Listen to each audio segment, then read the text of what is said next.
once the American Psychiatric Association adopts a medical model, it basically now has a story it wants to tell. And the story is that these are brain diseases and our drugs are effective. And you can chart time and time again when they found outcomes that didn't fit that, they hide those outcomes.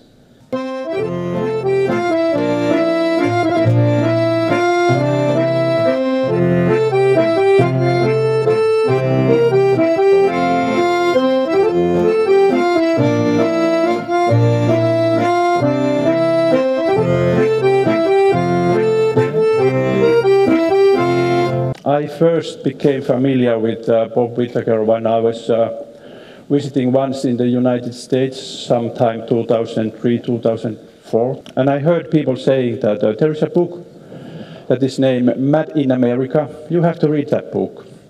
Okay, on the way to the airport, we stopped in the bookstore, and I bought that book, and I couldn't sleep on the plane while reading that book, because it was like a bestseller.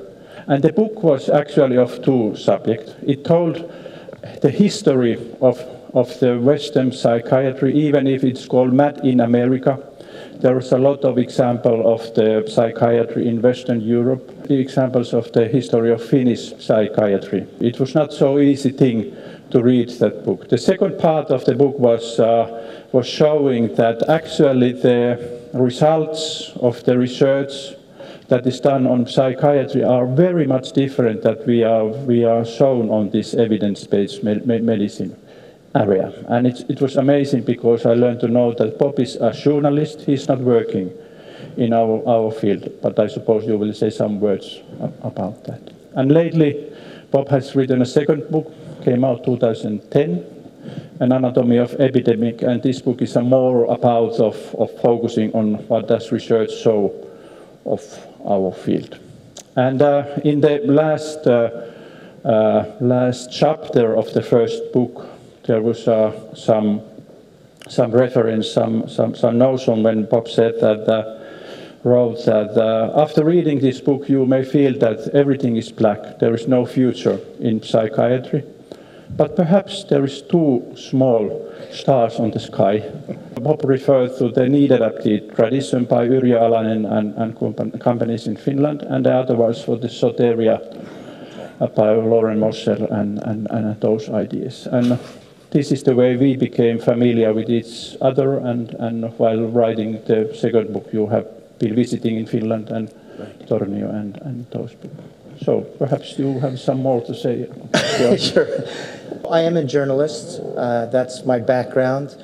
And I think it's important, and I've been writing about medicine and science for a long time, 25 years. I was director of publications. I left newspapers for a while, and then I was director of publications at Harvard Medical School. And it was when I was in that position, I kept hearing, oh, things have to be evidence-based. We have to have medical practices that follow scientific evidence. So I was really trained in starting to see, well, what does the evidence show?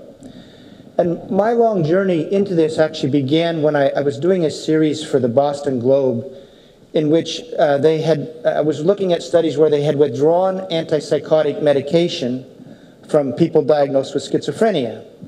And we said, that's very unethical because these drugs fix chemical imbalances in the brain, like insulin for diabetes. Have you heard that metaphor?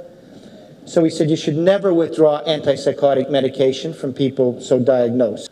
But while I was doing that series, I came upon outcome studies done by the World Health Organization that compared outcomes in 3 poor countries, India, Colombia, and Nigeria, for people diagnosed with schizophrenia, and compared them to outcomes in the US and 5 other rich countries. And one of the countries was Sweden. And I think the center might have been Uppsala. Am I pronouncing that right? Not sure. Yeah. Anyway, twice the World Health Organization found that outcomes were much, much better in the poor countries for people diagnosed with schizophrenia. And they actually concluded, and listen to this, that living in a developed country is, quote, a strong predictor that you won't have a good outcome if you're diagnosed with schizophrenia. And I wondered, well, why would living in a rich country be a predictor that you're going to do poorly? So I read those studies, and you find that after the first study, they hypothesized, the World Health Organization investigators, that maybe the reason for the better outcomes in the poor countries is they're more medication compliant. They take their antipsychotics more regularly. So in the second study, they looked at medication usage in India and Nigeria and compared it to medication usage in the Western countries. And what did they find? They found that in India and Nigeria, they used the drugs only short term, that there were very few people kept on antipsychotics long term. And of course, here in the US, in the US and other rich countries, that's the standard of care. So this goes back to 1998, actually. All of a sudden, I was presented with a paradox that challenged what I knew to be true.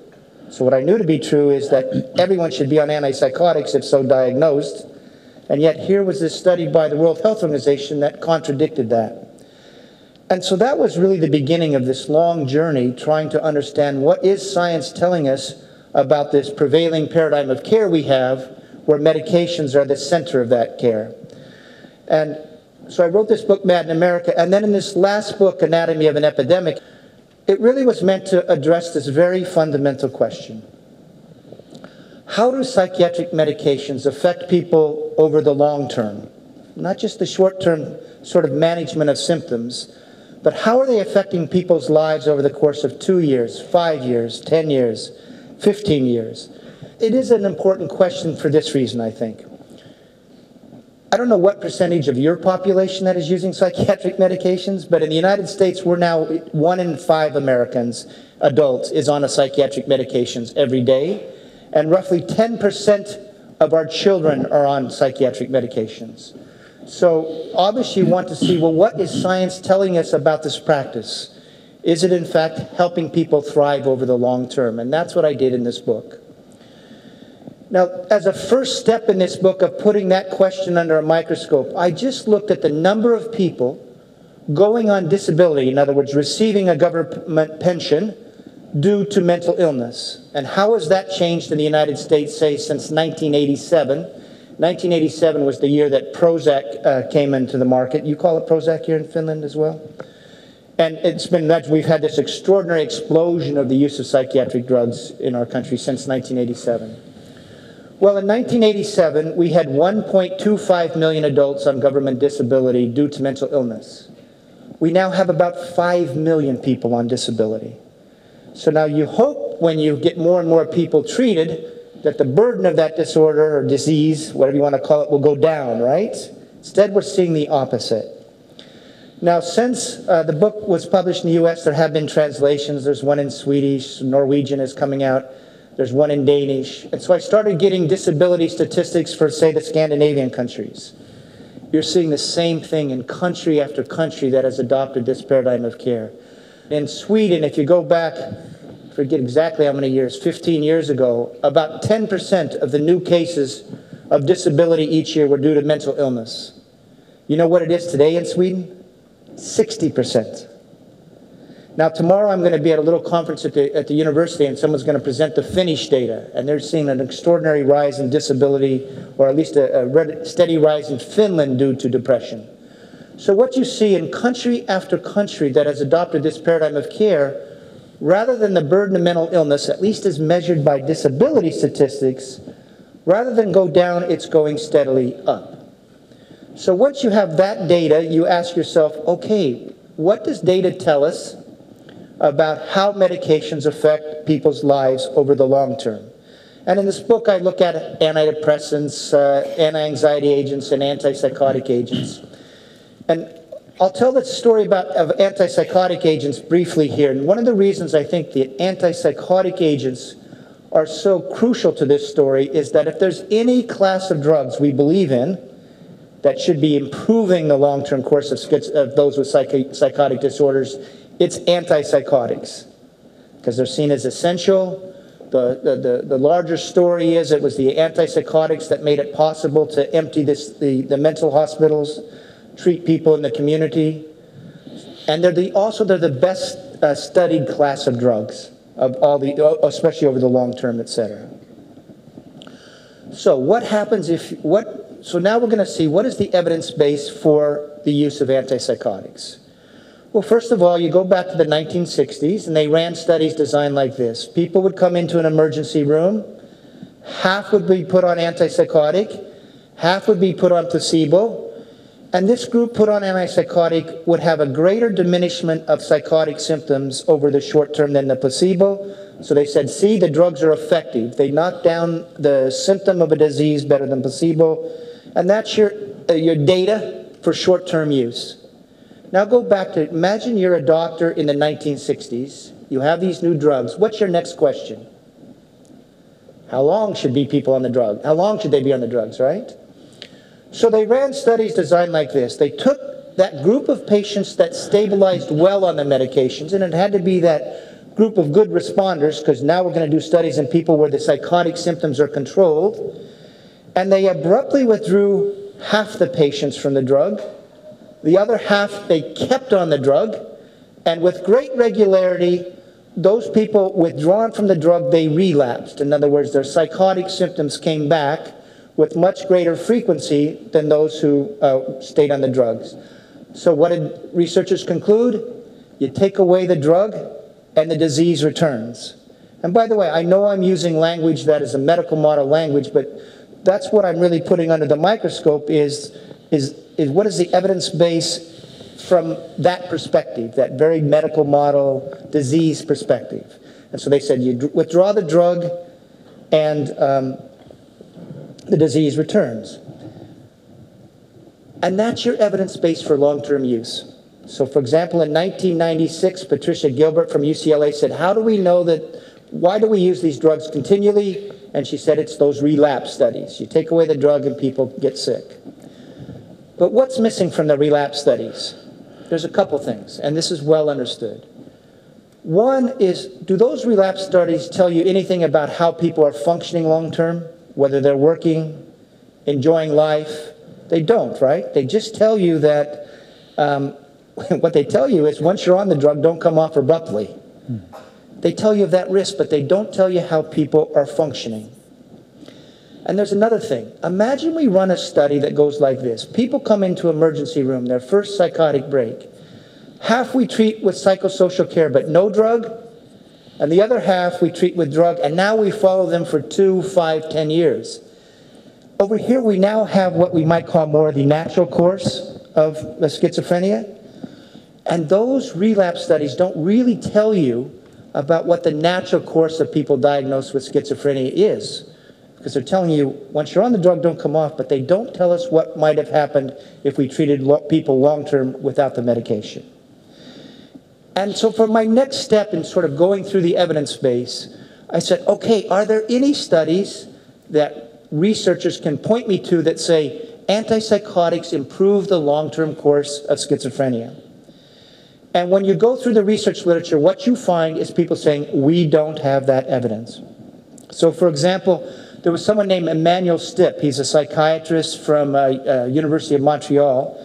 And in 2002, which was the 50th anniversary of the discovery of chlorpromazine, the first antipsychotic, he said, when it comes to long-term outcomes, do we have evidence that these drugs improve the course of schizophrenia? And he said, there is no compelling evidence. And then he said, and one thing is for certain, we may surprise ourselves if we take a closer look at what has long been considered to be true. In other words, he was opening the door that we may be surprised to find another story out there. And for me, that was very important because it meant that it was a legitimate thing to try to see, is there other evidence out there that can tell us about how antipsychotics affect the long-term course of disorders? And now if you now go into the literature and try to find what does science say about that question, here's what you find. And it's really fascinating. Go back to the first long-term study of antipsychotics in the United States. It was a 9-hospital study, and people were randomized to 4 arms. This goes back to the early 1960s. 3 groups were put on drug, an antipsychotic, the 4th on placebo. The drug-treated patients were doing better after 6 weeks, and this is still cited as one of the evidence for short-term use. But many of the placebo patients, in fact, were getting better too. just not as fast and not as many. Then they discharged the people into the community, and they came back a year later and looked at how people were doing, and they noticed something odd. The drug-treated patients had higher rehospitalization rates at the end of 1 year. So at this very first moment in the research literature, you see this vaguest hint of a paradox of drugs that are effective over the short term. Could they be increasing the chronicity over the long term by the higher rehospitalization rates? Next, I looked at what doctors at that time were saying about the course of psychosis in their patients, because they used to see patients come in before they used the drugs and saw some sort of recovery rates. So now they're using the drug regularly, and what do they say? You see this. Boy, my patients are getting better faster, but boy, are they coming back to the hospital in droves, much more frequently than before. And at least in the United States, they coined a new term to describe this new course. They called it the revolving door syndrome. Have you ever heard this also as well? This was because people now are coming back so frequently. So because of that, in the 1970s, the National Institute of Mental Health, which is our agency that funds research in the United States on psychiatric disorders, ran 3 studies designed to question, again, this sense of how the drugs affect long-term course of psychotic disorders. The first study was done at the University of California, San Francisco. Randomized study. People come into the hospital, they're either treated conventionally in the hospital with drugs, or they're just treated in the hospital with nothing, just milieu therapy, not placebo. And I think there was 81 patients in this study. And then they're discharged. They go out in the study, and they're going to follow them for 3 years. And what were the findings from this study? Of the 41 patients in the hospital not treated with drug there, 24 never needed to go on drug. And it was that never exposed group, that group that was able to get through the psychotic episode without going on medication, that had by far the best 3-year outcomes. So if you look at that study, they'll say, well, at the very least, if we're interested in long-term functioning, there's a subset of people that would do better off medication. So that's one study. Then there was a second study done, the one you're talking about, by Loren Mosher. He was the head of schizophrenia studies, and he ran a project called Psychiatri project. Again, people come into emergency room, they're either treated conventionally with drug, or they're taken to a house where other people are just going to be with these people, and they're not going to be put on antipsychotic medication. By the way, they would use like benzodiazepines to help people sleep in that group in the house. And the idea was that if you could create an environment that could tolerate people who are, in very agitated, disturbed states, but create sort of a nurturing environment that psychosis might abate over time, and then you wouldn't need people to go on antipsychotics. And again, the idea here is a bit of a conceptual difference, is that psychosis can be an episodic thing, a transient thing. It's not necessarily lifelong. So what happened in Psychiatri project? Well, the results at the end of 2 years were this. The Psychiatri projects had better functional outcomes, and they were much less likely to be rehospitalized. And in terms of medication use, it went like this. At the end of 2 years, 20% of the patients treated in the Psychiatri arm were on antipsychotics. So at some point, they needed to be on drugs and stay on drug. There was another 40% that had used antipsychotics temporarily. And then there was 40% who never needed to go on the drugs at all. So that was basically a selective use model. So what did Loren Mosher conclude? He said, if we're interested in long-term clinical improvement, we need to rethink the use of these drugs.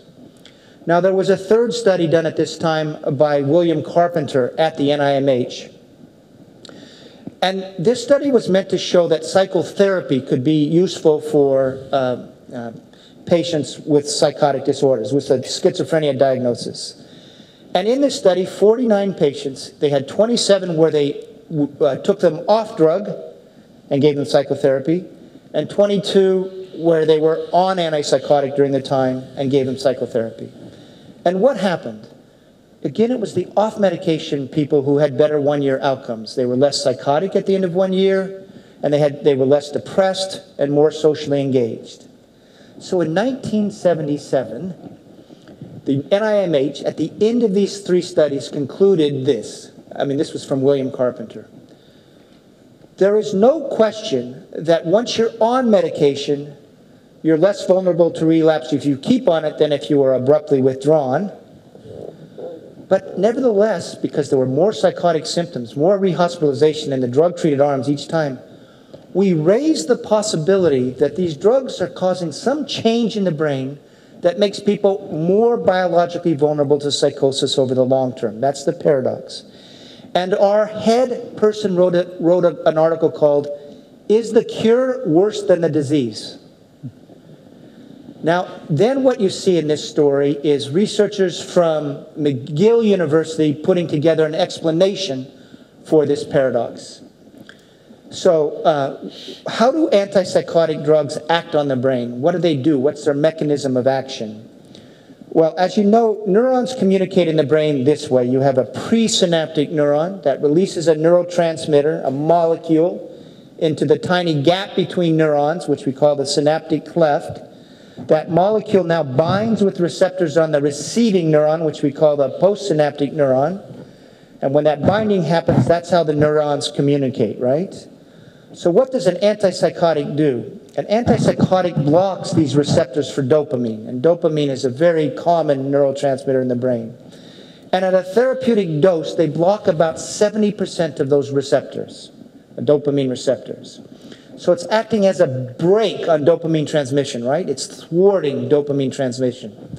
Well, the brain, being this extraordinarily neuroplastic organ, it now tries to compensate for the presence of the drug. So what does it do? It now puts down the accelerator on dopamine transmission. The presynaptic neurons put out more dopamine than normal, but that compensation seems to burn out after a while. And the receiving neurons increase the density of their dopaminergic receptors by about 50%. So here's the irony that comes out in 1980. Once researchers had understood that antipsychotics worked by blocking dopamine receptors in the brain, they hypothesized maybe schizophrenia is due to too much dopamine activity in the brain. And by the way, that was a Swedish, it was Arvid Carlsson who helped put together that theory and that understanding of the drugs and then that chemical imbalance theory of schizophrenia. And then they said, one of the ways that this may manifest, be seen in schizophrenia patients is they'll have too many dopamine receptors. That's the hyperactivity causing schizophrenia. And early on in the 1970s, they looked at the brains of people at autopsy, and they found that people with schizophrenia had too many dopamine receptors. And they said, we have found the cause of schizophrenia. But then if you look at the paper, the researcher says, we don't know if this is due to the disease or is a reaction to the drug. And later they determined it's a reaction to the drug. So the irony here is that the drugs induced the very change hypothesized to cause schizophrenia in the first place. And so what those McGill University researchers said is, once this happens, the brain now is in a dopaminergic supersensitive state, and the consequences of that are twofold. One, so you go on an antipsychotic, it acts as a brake. Your brain puts down the accelerator. Now take away the brake. You see this? He said, you're making people more vulnerable to relapse and severe relapses because they've had this change in the brain. And then they said this though, maybe if you stay on the drug, you're going to become persistently psychotic. You're going to have more chronic symptoms because of this dopamine supersensitivity. And they tested that hypothesis, and they concluded that that people were becoming persistently psychotic on the drugs at the rate of 3% per year. They called it tardive psychosis. And by that I mean this. After 1 year, about 3% of their patients seemed persistently psychotic. After 2 years, 6%. After 3 years, 9%, and it just kept accumulating. So this understanding arises, this worry arises in the early 1980s. And there are stories of these two Canadian investigators, Guy Chenard and Barry Jones, going to psychiatric conferences and presenting this paradoxical story. And the room basically erupting in chaos. psychiatrists standing up and saying, are you telling me the very drug I use to treat psychosis is making them more psychotic over the long term? And you could see how threatening that would be. And also imagine this. This is a case of science illuminating something you don't see clinically. Imagine you're a psychiatrist or working with psychotic patients. You put them on the drug, it works, right? You see some diminishment of symptoms. Then they go home, they don't like the drug, and they come off it, and what happens? They relapse, and they come back to your hospital. So your clinical perception tells you they need to be on the medication. But science sometimes can illuminate a paradox, and this is what was happening. Science was now explaining why these high relapses, these severe relapses. Anyway, this worry arose in the 1980s, and then it gets put aside. It's just too threatening to psychiatry, and they basically don't talk about it anymore. And then we get the new drugs, olanzapine, Zyprexa, Risperdal, the new atypical antipsychotics, and these are supposed to be the great drugs. You know, the promised land is here. Well, now we have some new long-term studies. One, we have a study, a 20-year study done by Martin Harrow at the University of Illinois. And going back to the 1970s and early 1980s, it's a naturalistic study. He gets 200 people newly diagnosed, mostly newly diagnosed either with schizophrenia or a milder psychotic disorder. Everybody is treated in the hospital with drug, okay? It's naturalistic, it's not randomized. Then they're discharged, and he's just going to follow them up at 2 years, 4.5 years, 7.5 years, 10, 15, and 20. And at every follow-up, he's going to say, are they on antipsychotic? Have they been hospitalized? Do they have psychotic symptoms? And really key, how are they functioning? Are they working? Are they in school? Do they have a social life? Now here's what he found. Out of the 200 patients, he kept 145 patients in his study for 15 years, which is a really good inclusion rate, at least in the United States. It's hard to keep track of people. It's not like Finland where you have a good sort of national registry. It's hard to keep track of people. So this is a really good follow-up rate. Of the 64 schizophrenia patients, 25 basically got off antipsychotics by year 2. They took themselves off. And what did he find? The recovery rate at the end of 2 years was not much different between those on medication and those off. It was a little higher for those off medication. But then between year 2 and 4.5, the off medication group improved on every single thing. Their anxiety grew less, their psychotic symptoms, the frequency grew less, their cognitive function grew better. And by the end of 4.5 years, 40% of those off medication were in recovery versus 5% of those on medication, an 8-fold higher recovery rate. And now it stays that way through the rest of the study. So you have a much higher recovery rate. How about employment? More than 50% of those off medication ended up working. Almost nobody on medication long-term worked. They were much more, if you look at 15 years, something like 2/3 of the people still on medication were actively psychotic. Only about 25% of those off medication were. There was also much more likely, about half the people on antipsychotics had a very poor long-term course. Only about, 16% of those off antipsychotics ended up with that long-term course. So Martin Harrow, in 2008, went to the American Psychiatric Association meeting. He presented this data, and you know what he said? I conclude that schizophrenia patients off antipsychotic medication have significantly better global outcomes. Now, that finding from the best long-term study that's been done in the modern era, that did not make it into any American newspaper. The American Psychiatric Association did not publicize it. The NIMH did not publicize it.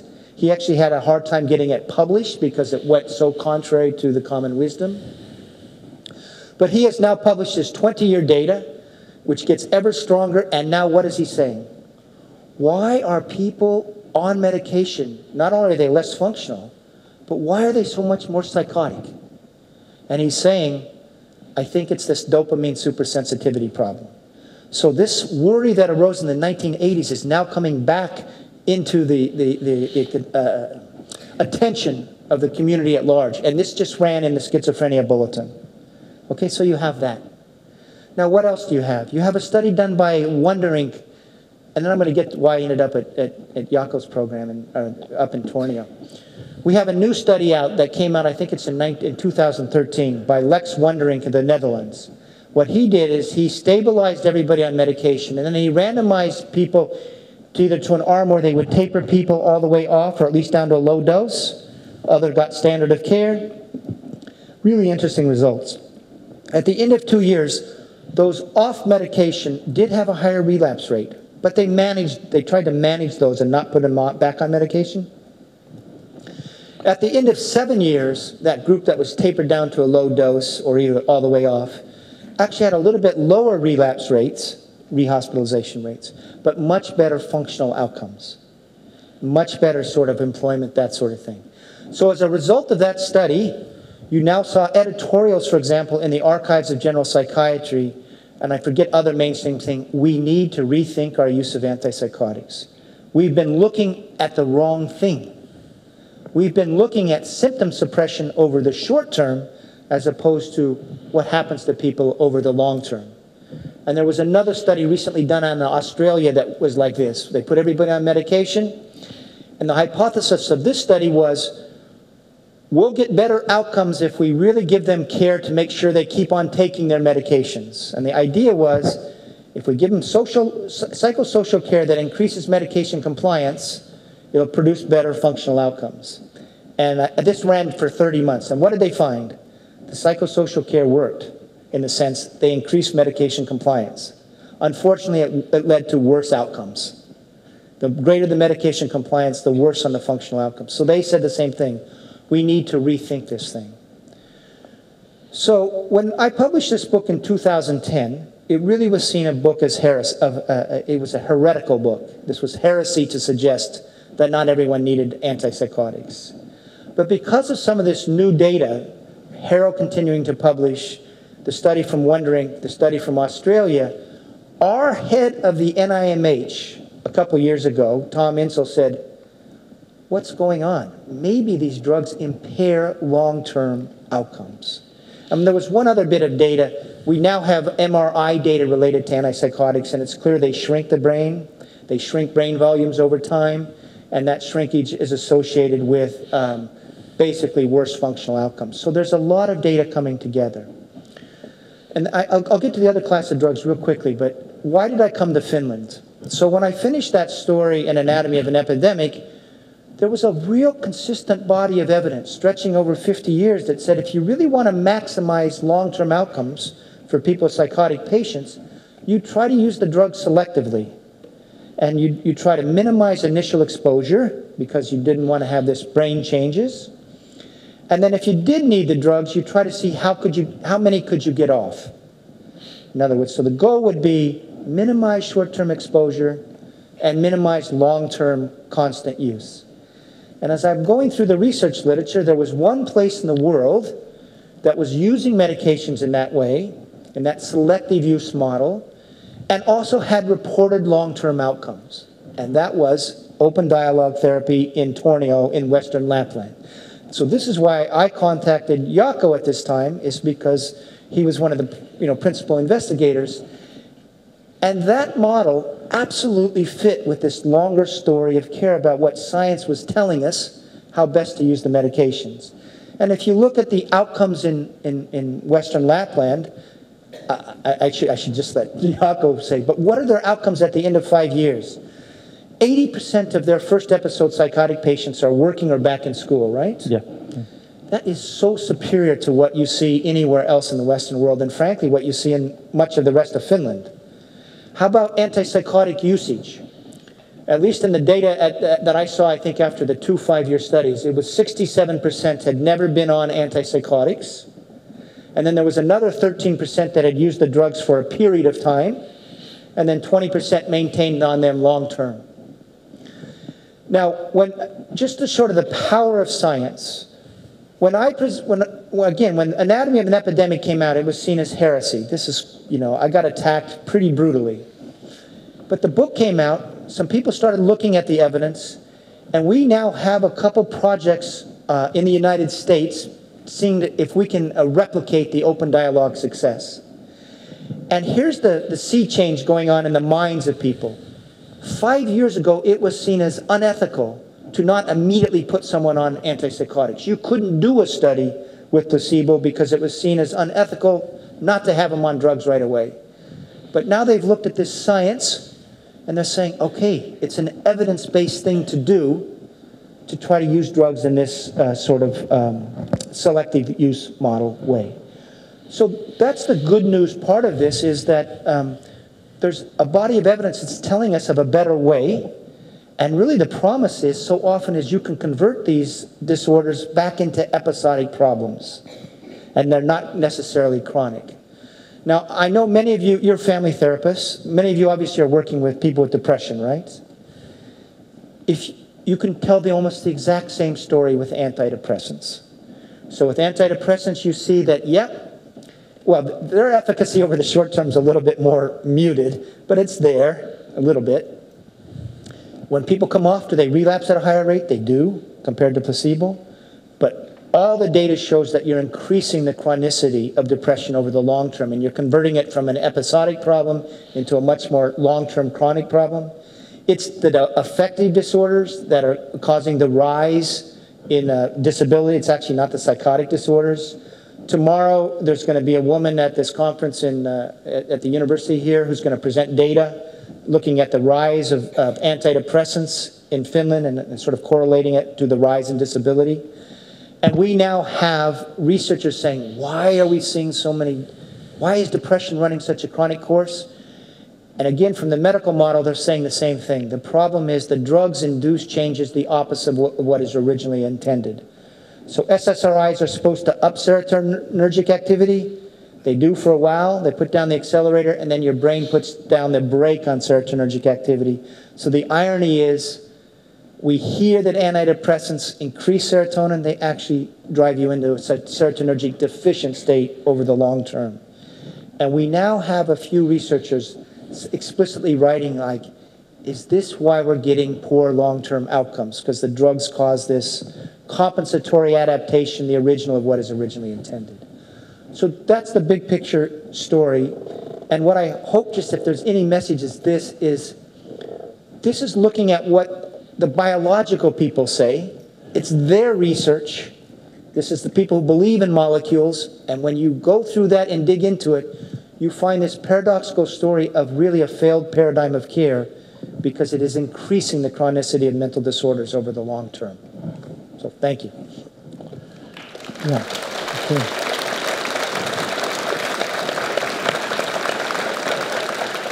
When we speak of psychosis, it's not only a question that we need to work with psychotic patients, because for me it's also a question, how do we understand human life?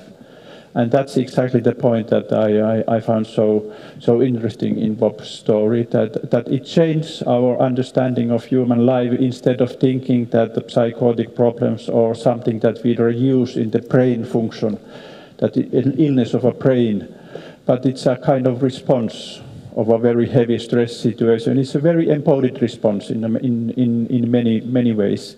And if we take that point of view, so it increases to us, it gives us the possibility to understand the human life on a very different way. On the way, of course, that we as family therapists have been working with that idea. But the very sad part was that during the decade of brain, family therapists withdraw from working with the most severe mental health problems. And of course, that would be the case. That has to be the case to work with. We have been asked that what are the results, outcomes, that makes so big difference in the outcomes in Western Lapland. As Bob referred, in 5-year follow-up, what happened with first-time psychotic patients was that more than actually 85% were back in full employment. 81% did not have any remaining psychotic symptoms, and 1/3 of them had used neuroleptics sometime, and about 20% used at the 5-year follow-up. This is all different compared to any other, of course, compared to the practice in psychiatry, but also any other studies. And there is a problem in this study, and the problem is it's too different, because people then cannot take it seriously. They say that no, this is not true. But there is also, of course, a question that why is it the case? outcomes are. So I have a kind of hypothesis that there are 4 things that has made those things so different. And the first thing is that there is an organization of a treatment that focuses on crisis intervention that gives immediate help for the people in crisis. I really think that all the mental health services that we pay on tax money should prefer this and nothing else. Because in a crisis, people are dealing with very of their affective arousal with some heavy issues in their life without words. And if we meet with people during that period, there is a window open of things that were not possible to speak about before or 2 days after. So it's very important to be there within the first 2 days with all those people. And there is no need to do anything, only to be and listen and to be open to accept everyone. This is the first idea. You need to be there immediately, but that is not enough. The second point is to think that who you need to be there, and this is the idea to always be very persistent working with family and the rest of the social network, because we live in the polyphony of voices in the way that we always are in relation with the people that we deal our life, but we also are in the voices of our life, in the inner voices. And in those meetings in which we meet with families and the rest of the social network, we really are dealing a lot of those kind of resources that comes available. Not only to meet with the family once in the beginning to have information, but to be very persistent, meeting, daily meeting, once a week meeting after 5 years if you need, so that there is a kind of community created on that. But it's important to meet immediately, important to meet with those relevant persons in the life, but that is not enough. You need to know what to do in the meetings, and that's the place for the dialogical orientation. I'm very occupied lately of why dialogical orientation is so powerful. And I think that it resonates some basic ideas of human life that we start when the first inhaling in life. We become involved in a dialogical relation, and of course in dialogical relation what is most important is the responses we give to each other. We accept the other without conditions and we respond to. And if we follow that line, people have more and more access to have their own resources that lives in their relations and of course in their embodied memories that they are living.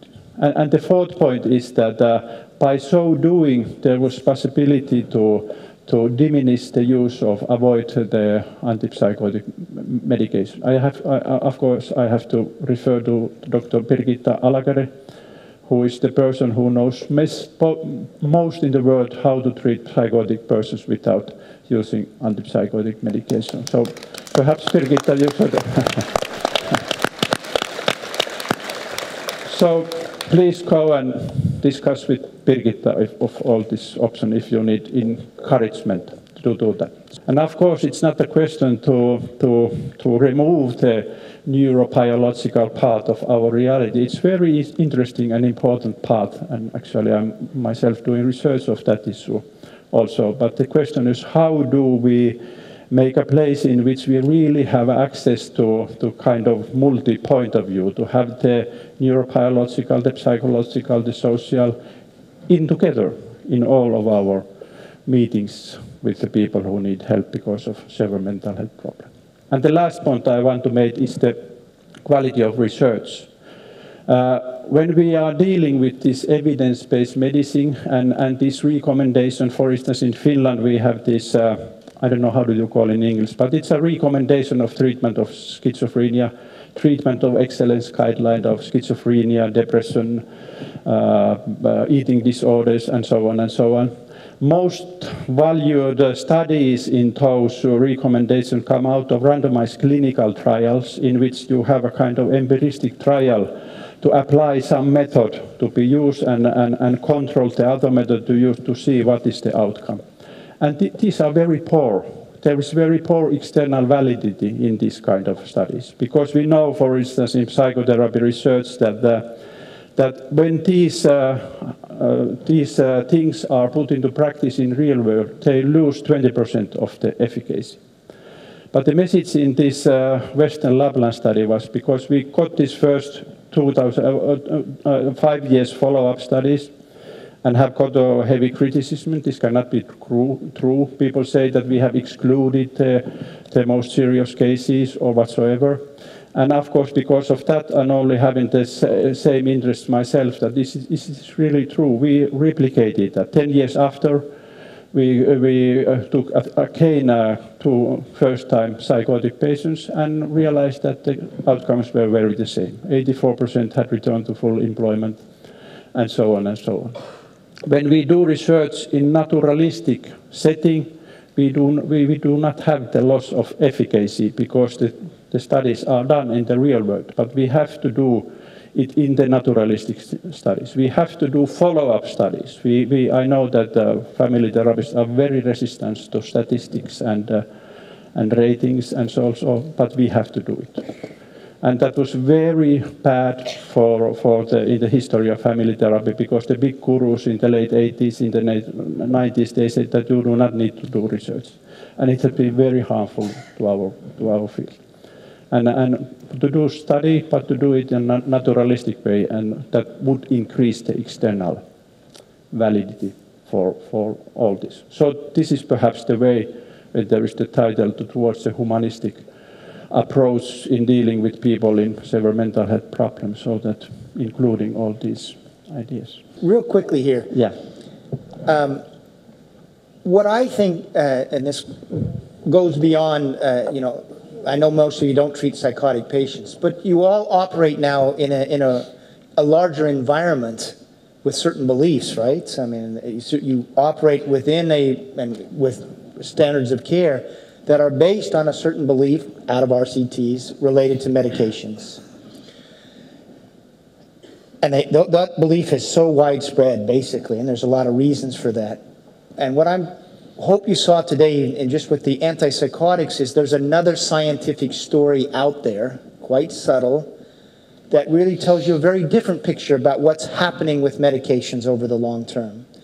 And for me, and this goes, what I think one of the messages is, the brain is so incredibly complex, there's just no way to fix it with a pill. And then it just doesn't happen. We have this idea we're fixing something that's known, like the chemical imbalance story. That's just not true. We don't know what the biological causes of disorders are. That's one message. The second message is, if you do give a pill to someone continually that does change the brain, you can see why that's going to have profound consequences long term. So I think you can conceive of medications as a tool to be selectively used. You're not fixing anything, but there's a time maybe and a place for it. But think of it as like a crutch or a tool. But the other story here is just what you're talking about in the naturalistic study, is human beings are resilient. Human beings can change. If they have a psychotic time, a manic time, a depressive time, often that can be an episodic problem, right? And it often is growing out of relations that are causing problems, isolation, etc. So I think the possibility here is, if you reject that story that has been governing our care, there's this whole other world that, of course, is so that family therapists are so rooted in, actually, of how environment and other human beings can help people really get well. And we can start thinking about, what do we all need to stay well? And we need people to love and be loved and find meaning in life. So I think the story of antipsychotics is a part of a story of a failed paradigm of care that drives societies, and now you need to reinvent it. And then the last thing I'll say, picking up on Jaakko, so Martin Harrow's study is a naturalistic study. And one of the things he found is the patients who got off medications and did well in the United States, they disappeared. They didn't go to their psychiatrist anymore. And he said, it's an illusion. The only people coming back to the psychiatrist were the ones who were doing poorly. And went through this naturalistic study. He found people diagnosed with schizophrenia. They became teachers. One became an attorney. A number actually became professionals. And then he said to those people, well, do you tell people in your office that you were schizophrenic? And of course they don't. They disappear. So naturalistic studies can show us something that is happening to people that we don't see in the RCTs. And RCTs are so narrow in what they're actually doing. My name is Lars Lund. I'm working with mental health care for children in Norway. We think that mental health care is much wider than psychiatry, because psychiatry is just a small part of mental health care. But what struck me was how is it possible that this information has not come out earlier? Because it has been well known since at least the 80s, these findings. So who has the interest of keeping this away from discussion in society? That's a very interesting question for me. It obviously has to do a lot with authority and money and power. And if you go back to the 80s in the United States, once the American Psychiatric Association adopts a medical model, it basically now has a story it wants to tell. And the story is that these are brain diseases and our drugs are effective. And you can chart time and time again when they found outcomes that didn't fit that, they hide those outcomes. For example, the Martin Harrow study. It's still, okay. You can go on the American Psychiatric Association web and not find information about the Martin Harrow study. And how did they present the Martin Harrow study in their own textbook? They said, this shows that there's a small number of people who can do okay without the continued benefit of antipsychotics. That's what they teach residents. That's not what that study found. So you have an association that is very powerful, that has a need to tell a certain story, and has extraordinary standing in society because they're physicians. That's number one. Number two, what happened in the United States going back to the 1980s is our academic psychiatrists, who are the storytellers in society, they're the one with prestige and legitimacy. Almost to a person, they ended up with financial ties to the drug companies. They began working as consultants, advisors, speakers, and this was significant money. We're talking about people getting paid at the top hundreds of thousands of dollars per year to do this. So when they get a study that contradicts that paradigm, are they going to publicize it? They don't. And frankly then, we were talking about this last night, 25 years ago, people outside the United States thought American psychiatry was crazy for the way they were medicating all their kids, right? They thought, you guys are nuts in the United States. But we still successfully exported that form to a lot of other countries, say with ADHD. And one of the ways they export it is they buy your doctors too. I mean, they get doctors in other countries to be advisors, speakers. And the minute that happens, it changes the information flow. So, and one last story about here in Finland. There's a Finnish psychologist who a few months ago, maybe a month ago, spoke questioningly about antidepressants in the media. Do you know what happened to that person? He got fired. Yeah. So basically, one of the ways we have this belief system maintained is it's been made unacceptable to really question it in society at large. And I don't know how that's been managed, but there is a real information control problem here that has been happening. But I have to say that the internet is a solution of that, because now everything becomes open after one day. It has been realized. So that I realized that because I got emails almost every day from people all around the world of how they are treated badly and so on and so on. So that it's. Nina Ostenfeldt. I'm a private practitioner, Copenhagen or Helsingør, Denmark. I just want to comment on about the interest in this. Because I recently read a book from the head of the Danish Cochrane Center, Peter Goethe. He came out with a book last year calling Deadly Medicine and Organized Criminality, showing very detailed about the researches that had been not shown about all the negative effects of medicine, psychopharmaceutical medicine. And I think it's very interesting. It's very sad, but very concrete, and I'm surprised that nobody have said that he was wrong. You know what he concluded about psychiatric drugs in his book? And here's the head of the Nordic Cochrane Center, and Cochrane does evaluations. He said the evidence is overwhelming that psychiatric drugs, the way they're being used, do more harm than good, and that our societies would be better off if we just withdrew them. Now he's basically saying we don't know how to use these tools, but that was his conclusion. And he's the expert in evaluating the evidence. There's also a kind of a side message in all of this, because the side message is that I realize that there is a lot of more openness within psychiatry during the last year or a bit more time. But the bad part is that, there is not so much introducing instead. What should we do when we are no longer thinking that it's the only question is the medication? And that is the place for all psychotherapeutic work and training. And I was shortly in Australia. I went to different hospitals. For instance, in one hospital, one doctor said that what shall we do now? At the 90s, we had a lot of people who had an interest of psychotherapy. At the moment, no one. There is no psychotherapist, no psychotherapy training and on the whole. But this is the time to push, or whatever the word is, to be very active, organizing training and education in different kind of psychotherapeutic and, of course, family. And I think the optimistic thing is, as I think Jaakko said, there is a growing sense as what we've been doing isn't really working. So that opens up a possibility for change. And speaking about that it's also a philosophy, I think that it's such a fundamental question. How do societies, what do they believe in? You know, what are humans? And how do we really create worlds that are nurturing for us? And not just helping people who are depressed or helping people, the kid who's having trouble in school, but it's even a larger issue. How do we organize societies that nurture a good sense of being, so to speak? And I think the failure of this collapse of this medical model is opening up all sorts of possibilities that are really refreshing. And then the question is, can we grab that possibility? That's my sense of where we're at. Thank you.